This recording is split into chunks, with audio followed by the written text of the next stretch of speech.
Are you a white supremacist? No, I'm not a white supremacist, absolutely. White supremacy means that a white person would want to rule over other people. So you don't want to rule over other people? I absolutely do not. We've had white supremacy in our past, whether you think of imperialism, slavery, colonialism, that's been a disaster. So no, I don't want to go back to that. So what are you trying to go, so what are you saying? Because in your video you said, we don't need them, they need us. Who's they? Yes. Who's they?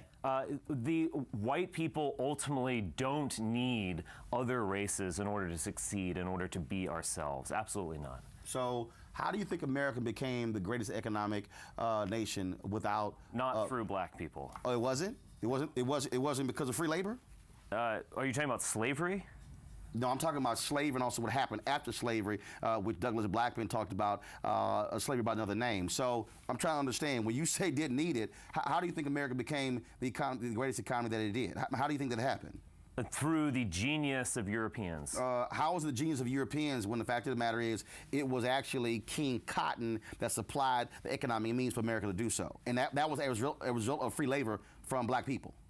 Look, the whole point here is that who creates these systems, who creates these business models and businesses? Slavery was a business model? Well, yes, it was a business model, yeah. And was that one that you like or dislike? I dislike. You dislike? Yeah, I absolutely reject it. Okay, yeah. so but you deny the reality, though, no, that's what allowed America to become the economic power, because America supplied 91% of the world's cotton, and so as a result of that, that's how America was able to fund the Industrial Revolution.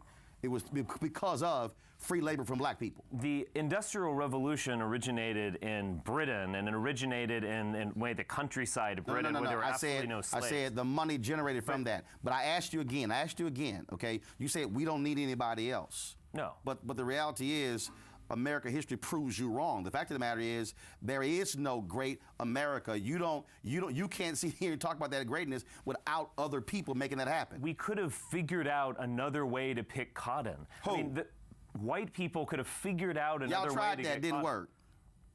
Yeah, I mean, we do it now. We've done it previously. I don't know what books you read, but no, that's actually not what happened. But you said y'all would have figured it out, but you didn't. Look, African slavery was an absolute disaster, socially and morally. I reject it. Okay? In terms of the 20th century, when America rose as a geopolitical power, when we had the greatest economy in the world and so on, that has nothing to do with slavery. So you say we don't need anybody else. Okay, but the fact of the matter is, people of color not going anywhere. So what is your vision for America? That is white land and the rest of us can leave? I think that white people, Europeans, formed the core of American identity. So why don't you go back to Europe?